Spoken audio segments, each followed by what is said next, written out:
¿Sabe cuál es? Que estos hombres impíos mutilan el cuerpo de Cristo. Porque causa división. Fíjense en la imagen de un cuerpo. ¿Qué tendría que pasar para que haya una división entre mi dedo y mi mano? ¿Qué tiene que pasar? Por eso utilizo la frase de mutilar. Estos hombres buscan dividir. Individuos mundanos que no tienen el espíritu. Es que entendamos, simplemente son personas que su naturaleza es así porque esa es la naturaleza humana caída. O no éramos así nosotros antes. Entre nosotros habrá hombres así. Entonces Judas está advirtiendo a cristianos verdaderos del peligro de estas personas. Por eso Judas dice el problema del versículo 19, que traen división. Hermanos, yo quiero que pensemos por un momento qué voces estamos escuchando.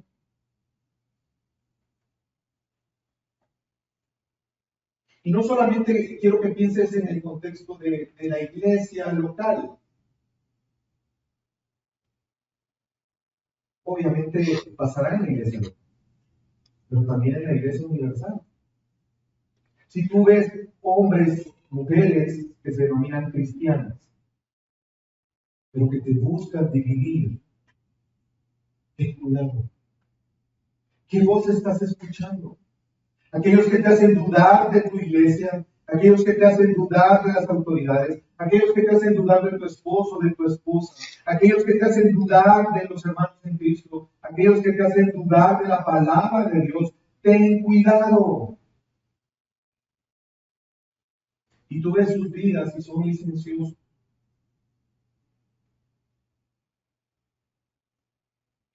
Jóvenes, tengan cuidado con sus amistades.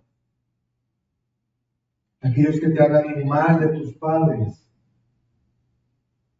aquellos que te hablan en mal de tu fe, de Cristo, de su palabra, aquellos que te hacen pensar en contra de lo que Dios ha establecido, en contra de la iglesia, porque entendamos, si nosotros nos oponemos a la iglesia, ¿a quién nos estamos oponiendo, hermano?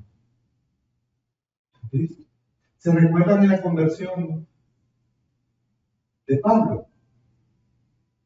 Jesús le dice, Saulo, ¿por qué me persigues?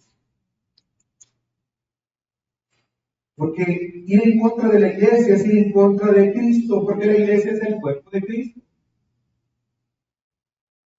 Hermanos, ¿qué mensajes estamos escuchando? Ten cuidado que predicas, que estudios bíblicos escuchas. Y quiero advertir algo, no te estoy diciendo que solo tienes que escucharme a mí.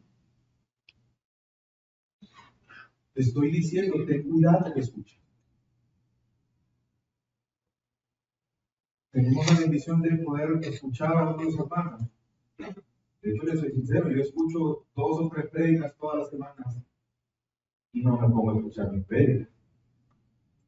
Escucho a diferentes pastores. Y yo soy edificado por la palabra, no por los pastores, por la palabra. Obviamente no puedo negar que son instrumentos de Dios. Pero ten cuidado que escuchas. Porque aquellos que incitan a la división, y cuando hablo de división me refiero a separación, aquellos que te incitan a separarte de la verdad, aquellos que te incitan a separarte de las prácticas, de la vida de devoción, de la entrega a Cristo, de someternos a su palabra, ten cuidado. De aquellos que te llevan a pensar en que hay otras formas de vivir, otras formas de decidir, fuera de lo que la palabra de Dios enseña. Tengamos cuidado. Aquellos que te dicen, no, se están rindiendo cuenta. Hermanos, somos llamados a rendirnos cuenta los unos a los otros. Aquellos que te dicen, te confrontaron. No, yo me fue. No te aman. Hermanos, todos somos conscientes de que es bíblica la disciplina eclesial. Dios al que ama, disciplina. Y muchas veces el instrumento es la iglesia. Aquellas voces que te dicen, hermana, no te sujetes a tu esposo. Hoy las mujeres ya no lloran, hoy facturan. No escuches esas voces.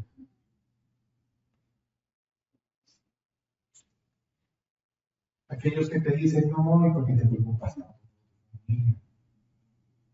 Criar a tus hijos. Que sean independientes. No te involucres. Ya. Problema que hay. No es importante. No sabes qué, solo congregarte los domingos, llegar, mantenerte al margen. Hermano, no preguntes si la Biblia nos manda a vivir así. Es que esa es la gran pregunta. ¿Es la voluntad de Dios? Aquellas voces que te dicen no te discipules, tu relación es personal con Dios, no necesitas un grupo. ¿O acaso tú no puedes orar? ¿O acaso tú no puedes leer la Biblia? Cuando vemos el ministerio de Jesús, hermano, ¿cómo fue? Individual. Si hay alguien que puede decir yo soy suficiente, es Jesús recordemos que Él es Dios. Pero en su condición humana, ¿cómo fue la vida de Jesús? ¿Solitaria? ¿Independiente? ¿O fue comunitaria? Ahora la pregunta es cómo responder a eso. ¿Cómo responder ante los impíos y las falsas enseñanzas que provienen de esa mente mundana? Versículo 20 y 23. Pero vosotros, fíjense, pero porque ustedes no son impíos, pero porque ustedes tienen al Espíritu, pero porque ustedes son hijos de Dios, ¿cuál debe de ser nuestra reacción? Golpearlos, quemarlos en una hoguera, edificados en vuestra santísima fe, orando en el Espíritu Santo, conservados en el amor de Dios, esperando ansiosamente la misericordia de nuestro Señor Jesucristo para la vida eterna, y tener misericordia de algunos que dudan, a otros salvar, arrebatándolos de fuego, y de otros tener misericordia con temor, aborreciendo aún la ropa contaminada por la carne. Fíjense el contraste. Los impíos, ¿qué buscan hacer? ¿Cuál es el problema de los impíos? Buscan dividir. Pero los que somos hijos de Dios, ¿qué buscamos hacer? Edificar. Nosotros no buscamos dividir, buscamos edificar. Ahora, ¿cómo logramos edificar? Y la edificación va en dos sentidos. Una edificación personal y una edificación para con mi relación con los demás. Fíjense, eso nos dice mucho. Una vez más, la vida cristiana no es individual únicamente. Hermanos, cada uno de nosotros rendiremos cuentas al Señor. Sí, por eso tenemos que buscar una edificación personal. Pero no debemos de quedarnos ahí. Debemos de buscar la edificación del cuerpo también. Dios quiere que cada uno de nosotros seamos instrumentos para que su cuerpo sea edificado. Empecemos por la edificación personal. Dice edificarnos personalmente ¿de qué manera? Esta fe, por la fe. Edificados en vuestra, pero tiene un calificativo. Santísima fe. ¿Por qué ese calificativo de santísima fe? ¿Saben qué, hermanos? Nuestra fe no proviene de nosotros mismos. Todos los seres humanos tienen fe. Aún aquel que dice que no cree que Dios existe, tiene fe en algo. Nosotros por naturaleza, porque fuimos creados a la imagen de Dios, tendemos a tener fe. Pero la fe que los hijos de Dios tienen no es una fe personal, propia, creada por nosotros, inventada por nosotros, sino es una fe que es un don de Dios dado a nosotros. Por lo tanto, si el Dios Santo nos ha dado fe, ¿cómo será esa fe? Santísima. Y recuerda además lo que implica la santidad. La palabra santo significa apartado. Es decir, nuestra fe que nos aparta del mundo y sus filosofías. Nuestra fe que nos hace mirar a Dios. Nuestra fe que nos hace saber que Él es el creador de todas las cosas. Nuestra fe que nos hace saber que nadie es más sabio que el Señor. Nuestra fe que nos hace saber que somos peregrinos en este mundo. Nuestra fe que nos hace saber que Él nos escogió para ser hijos suyos. Esa santísima fe será la que nos ayudará a enfrentar esas ideas, pensamientos, personas que busquen causar división. ¿Y cómo somos edificados a través de la fe? En 4 formas. Orando en el Espíritu Santo. Qué interesante, y una vez más hay un contraste, aquí una comparación. Los impíos son gobernados por sus deseos pecaminosos. Los hijos de Dios son gobernados por el Espíritu. Vemos entonces que el orar en el Espíritu, ¿por qué orar en el Espíritu? Hermanos, ¿qué es la oración? La oración es una forma en la que yo, no quiero ocupar la palabra obligo, sino yo comprometo a Dios que me dé algo. ¿Ustedes creen que Dios se compromete, se siente comprometido con nosotros porque podamos orarle a Él? ¿O no más bien la oración es un medio para que mi voluntad sea sometida a la voluntad de Dios? Y eso es algo que solo podemos hacer en el Espíritu. La oración de Jesús es un ejemplo. Antes de la cruz, Padre, si es posible, pasa de mí esta. Pero que se haga tu voluntad. La oración nos lleva a pensar y a someternos a la voluntad de Dios. La oración no es un medio para que Dios cumpla mis deseos. La oración es un medio para que mi voluntad se una a la voluntad de Dios. Y eso es algo que solo podemos hacer en el Espíritu de Dios. Alguien que no tiene el Espíritu de Dios cree que puede someter su voluntad a la de Dios. No, porque es esclavo del pecado. En segundo lugar, dice conservados en el amor de Dios. Conservados en el amor de Dios. ¿Saben qué es ser conservados en el amor de Dios? Es obedecer la palabra. Aquellos que proclaman que Dios te ama a pesar de todo, no han entendido que es ser conservados en el amor de Dios. Y quiero que leamos la palabra de Jesús en ese sentido. El amor de Dios nos conserva, pero está vinculado a nuestro sometimiento y obediencia a su palabra. La forma en que tú y yo somos conservados en el amor de Dios es en la medida en que tú y yo nos sometemos a la palabra de Dios. Miren lo que dice Juan capítulo 15, este hermoso capítulo del Evangelio de Juan. Si usted recuerda el contexto, Jesús está hablando de David, yo soy David y vosotros los pámpanos. Miren lo que dice el versículo 9 y 10. Como el Padre me ha amado, hermanos, el amor del Padre al Hijo es un amor pequeño, es un amor superficial, pues un gran amor. Como el Padre me ha amado, el punto de comparación es el Padre con el Hijo. Como el Padre me ha amado, así también yo os he amado. Jesús nos ha amado de la misma manera que el Padre le ama a Él.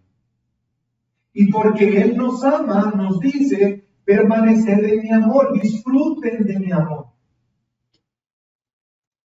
Mi amor por ustedes no es un amor insignificante, no es un amor cualquiera. El amor que Dios tiene por sus hijos es igual al amor que Dios tiene por su hijo. Pero miren lo que sigue diciendo el versículo 10. La pregunta lógica es, Señor, ¿quién de ustedes no quiere permanecer en el amor de Dios? Yo creo que todos, ¿verdad? La pregunta es, ¿cómo? Jesús lo responde. ¿Cómo, hermanos? Si guardareis mis mandamientos, permaneceréis en mi amor.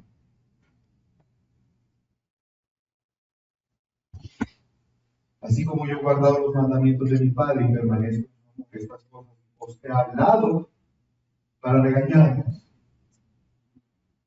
para que mi gozo esté entre vosotros y vuestro gozo sea cumplido. Hermanos, entre nosotros más nos sometemos a la palabra de Dios, más disfrutaremos del amor de Dios. Más gozo habrá en nuestra vida. Y es que tiene sentido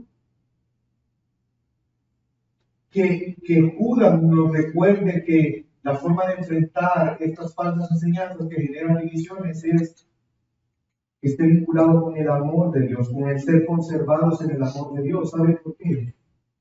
Porque el amor de Dios es un antídoto contra la división. Usted puede estar dividido con alguien que ama. Difícilmente. Pero estos hombres quieren generar división. Pero hermanos, entre más amemos a Dios y permanezcamos en el amor cada uno de nosotros y como congregación, le aseguro que seremos guardados por su amor. Seremos capaces de desechar esas mentiras. Seremos capaces de perdonar la crítica, el chisme, la murmuración, las calumnias que existan. Porque existen o no. En toda congregación. Si tú te vas a una iglesia y dices, no, aquí hay muchos tramposos, muchos chismosos, pues entonces tendrás que esperar hasta llegar al cielo, porque,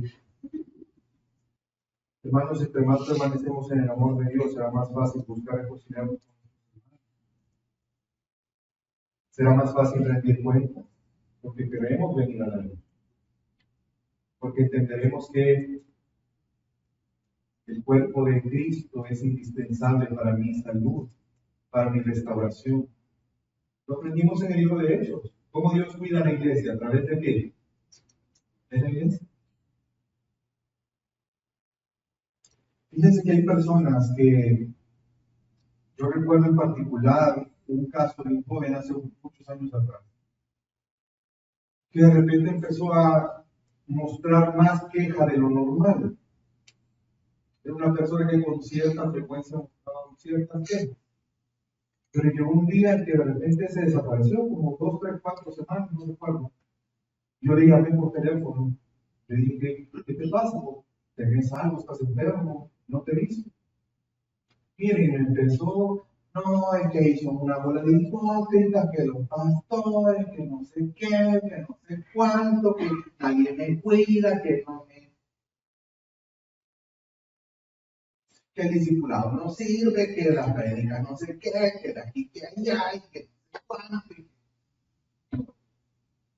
Lo dejé hablar, lo dejé hablar. Yo le dije, ¿sabes qué? Tienes tantas preocupaciones. No le dije que no. Y me gustaría que nos sentáramos a platicar. ¿Sabe cuál fue la respuesta? No, ¿para qué? Si él nunca cambia nada. Mira, no te alejes. Bueno, para no hacerle largo el cuento, se fue de la iglesia. Meses después, ¡tarán! ¡Sorpresa! Había otra joven que también se desapareció. Ya estaba viviendo con ese joven. Es decir, toda la queja, ¿qué era? Una excusa. Y muchas veces pasa eso, hermano. En lugar de amarnos, muchas veces estos hombres justifican su propio pecado, acusando a otros, acusando a la iglesia, acusando al pastor, a su discipulador, quejándose, hablando mal. Pero en realidad no quieren someterse al amor de Dios, porque no quieren vivir la palabra de Dios. Quieren justificar sus acciones, o torciendo la palabra, o adecuando la palabra, o ignorando la palabra. En tercer lugar, debemos de esperar ansiosamente. Fíjense qué dice el texto, versículo 20. Pero vosotros, amados, edificándonos en vuestra santísima fe, ¿cómo nos edificamos en la fe? Orando en el Espíritu, conservados en el amor de Dios. ¿Y cuál es la tercera? ¿Cuál es la tercera? Esperando la misericordia de nuestro Señor Jesucristo para vida eterna, versículo 21. Podría parecer algo muy pasivo, esperar la misericordia. Pero tenemos que pensar en qué sentido o por qué hace referencia a la misericordia. Porque aquellos que hemos creído en Cristo Jesús somos beneficiarios de la misericordia. Pero esa misericordia tiene un propósito. Esa misericordia, el recordar más bien, esa misericordia tiene un propósito.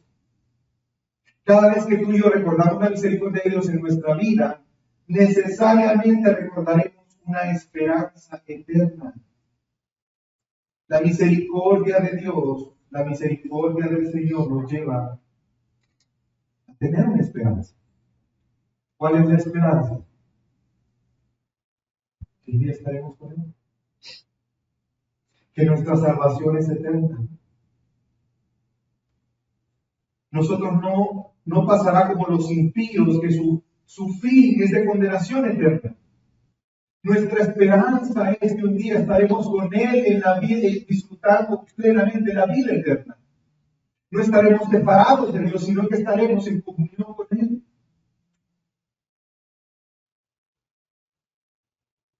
Pero no podemos esperar. No pueden esperar, o no debemos tener obviamente, nosotros sabemos cuál es el fin de Él. Pero nosotros sí tenemos una esperanza. Y porque tenemos una esperanza eterna, ¿eso te hace poner la mirada en las cosas de este mundo o en las cosas de arriba?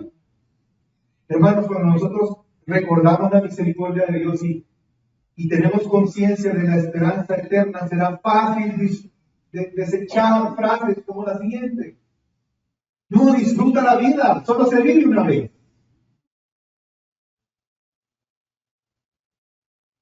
Persigue tu sueño.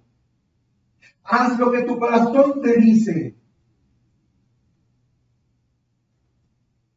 O esa falsa esperanza de la idea que el mundo tiene de tener tu propia casa, tener tus buenos carros, el irte de vacaciones a donde tú quieras.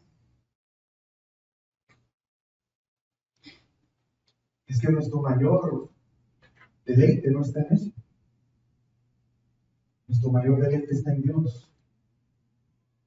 Hermanos, y si nuestro mayor deleite está en Dios y en este momento disfrutamos, si bien es cierto, de una relación con Dios, pero ¿será igual en la eternidad? ¿O será mejor? Esa misericordia que nos hace tener nuestra mente puesta en la esperanza, nos hace reconocer que somos peregrinos,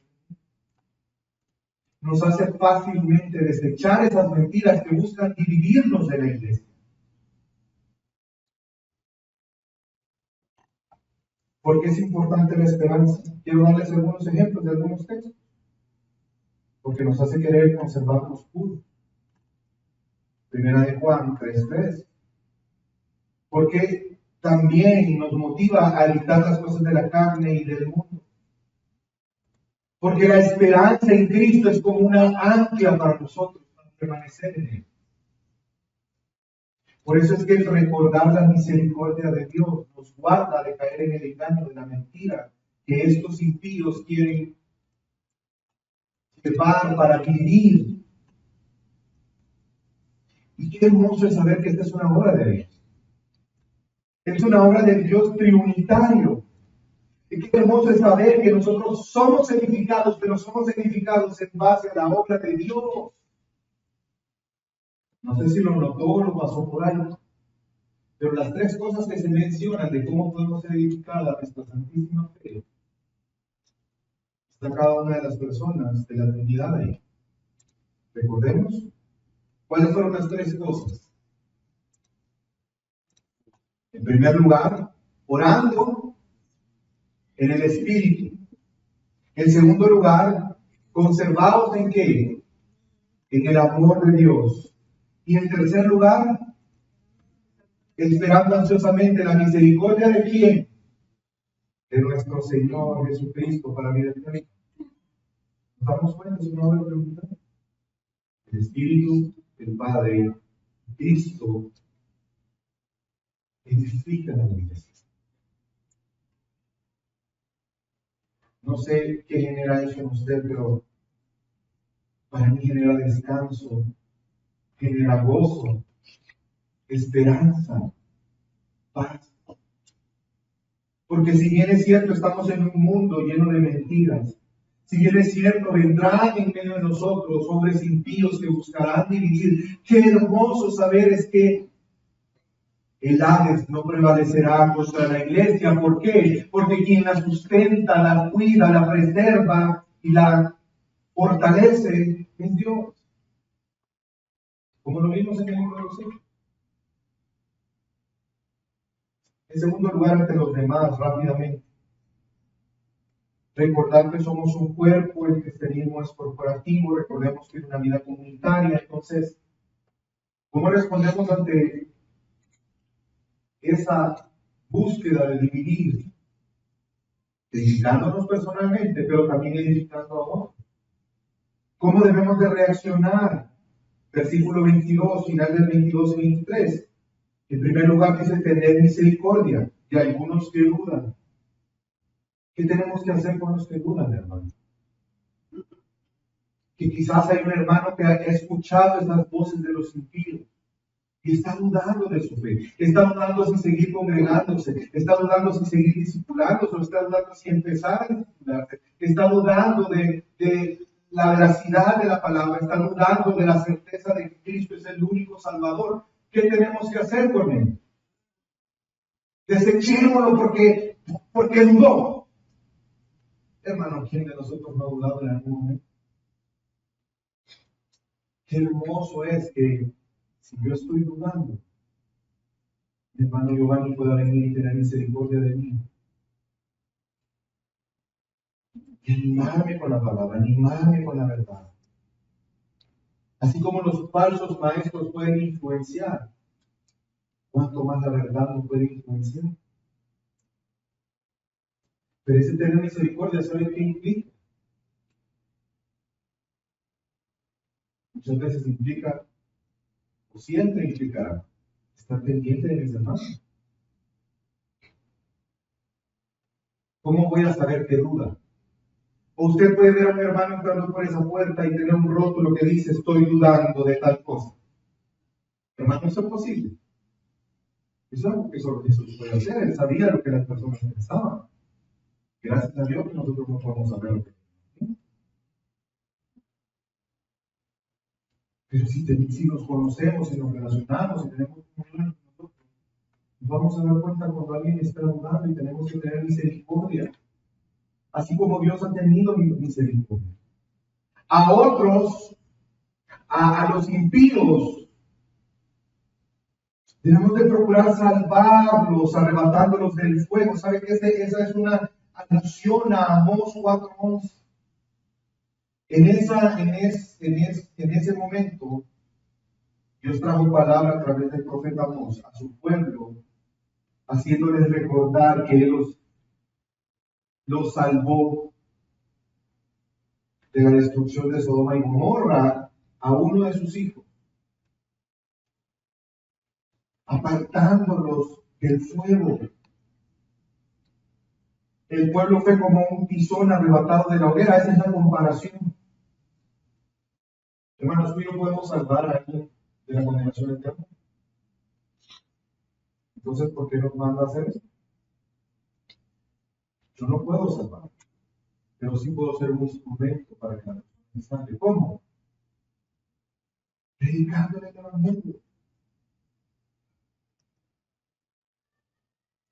Debemos de proclamar a Cristo. No debemos de ser esos jueces severos que dicen, no, este no puede ser salvo, es demasiado malo. Y lo estoy diciendo yo, el primero de los pecadores. Qué irónico, ¿verdad? Que un hombre malo, que fue alcanzado por la misericordia de Dios, que diga a otro hombre malo, tú no lo mereces. Hermanos, proclamemos la verdad de Dios. Y en tercer lugar, ¿qué tenemos que hacer? Aborrecer sus prácticas y sus ideas. Ojo, el tener misericordia no significa que yo voy a participar con él, porque muchas veces se confunde eso. No, es que quiero evangelizar a mis amigos, ¿y dónde estás? Aquí en el bar. Eso no es tener misericordia. Fíjense lo que dice el texto, el versículo 23, aborreciendo aún la ropa contaminada por su carne, la frase sugiere a los lectores que mientras ejercen la misericordia hacia estas personas deben de mantener el aborrecimiento al pecado que ellos practican. Tenemos que tener misericordia proclamando el Evangelio. Pero eso no significa que va a justificar que nos unamos a ellos en sus prácticas. Es que me voy a unir a ellos para sacarlo, me voy a meter al lodo para sacarlo del lodo. Hermano, si te metes al lodo, vas a quedar atrapado en él. No proclamemos la palabra, porque el Evangelio es poder de Dios para salvación. Mientras tanto, mantengámonos puros, sin tacha y sin mancha, porque el Señor ordena, porque somos hijos de Dios. Ahora, ¿cómo lo logramos? Y con esto termino, versículo 24-25. Si bien es cierto, somos mandados, porque vemos que hay imperativos ahí. Debemos de orar de ser edificados a través de orar en el Espíritu, ser conservados en el amor de Dios, que como vimos es obedecer la palabra de Dios, esperando ansiosamente la misericordia de nuestro Señor Jesucristo, es decir, mantener una esperanza. Si bien es cierto, son imperativos, pero es algo que tú y yo no podemos hacer solos. Somos mandados a tener misericordia, a salvar a otros proclamando el Evangelio, y mientras tenemos misericordia, hacerlo con temor, aborreciendo la ropa contaminada por la carne. Pero ¿cómo logramos eso? Hermanos, ¿cuántos de nosotros queremos vivir así? Cumpliendo lo que hemos escuchado esta mañana, lo que hemos leído. La pregunta es, ¿cómo lo logramos? Versículo 24. Y aquel que es poderoso para guardarnos sin caída y para presentarnos sin mancha en su presencia de su gloria con gran alegría. Nosotros necesitamos ser preservados. La única forma de ser guardados es presentarnos sin mancha delante de Dios por medio del sacrificio de Cristo. No hay otra forma. Solo es a través de la gracia de Dios obrando. Si tu fe no ha estado en Cristo en esta mañana, yo quiero decirte que seas consciente de la necesidad que tienes de Cristo para ser guardada tu vida en Dios. De la necesidad que tienes de Jesús para escapar de la condenación eterna. Una persona sin Cristo irá tras sus propias pasiones. Si tú estás luchando con tus propias pasiones y no puedes con ellas, necesitas a Jesús. Solamente Jesús puede librarnos. Solamente Jesús puede reconciliarnos con Dios. Solamente Jesús puede llevarnos a pasar de enemigos de Dios a ser hijos de Dios y por lo tanto ser preservados por Dios. Solamente por medio de Cristo Jesús puedes presentarte sin mancha delante de Dios. Porque solamente su sacrificio en la cruz limpia nuestros pecados. Jesús es el Señor de la iglesia. Él es el único mediador entre Dios y los hombres. A través de Él podemos ser fortalecidos de tal manera que las mentiras, los engaños de este mundo no nos envuelvan. Solamente a través de Cristo Jesús podemos vivir una vida de adoración a Él. Solo a través de Jesús, hermanos, podemos mantenernos fieles. Dios es poderoso para guardarnos sin caída. Dios es poderoso para preservar tu vida. Pero también Dios es poderoso para guardarnos de caer. Confía en Él. Ve a Él en momentos de tentación, de lucha. Ve a Jesús. Busca el oportuno socorro para ser librado de la tentación. Dios puede preservar nuestra vida, Dios puede guardar nuestra vida. Aquellos que somos elegidos sabemos que nada ni nadie nos podrá separar del amor de Dios que es en Cristo. ¿Por qué? Porque Dios mismo se encargará de preservarnos. Por lo tanto, Dios merece toda la gloria y majestad. Como lo termina diciendo el versículo 25. Al único Dios, nuestro Salvador, por medio de Jesucristo, nuestro Señor, sea la gloria, majestad, dominio, autoridad, antes de todo tiempo, y ahora, y por todos los siglos. Amén. Hermanos, qué gozo es saber que somos preservados en Dios.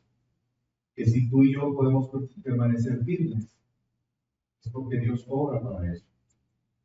Por lo tanto, si tenemos al Espíritu, procuremos someternos. Disfruta del amor de Dios sometiéndose a su palabra. Creemos en el Espíritu sometiendo nuestra voluntad a Él. Recordemos su misericordia que es eterna, que nos hace tener una esperanza que también es eterna. Y nuestro alrededor, seamos misericordiosos. Mostremos el amor que Dios ha tenido por nosotros.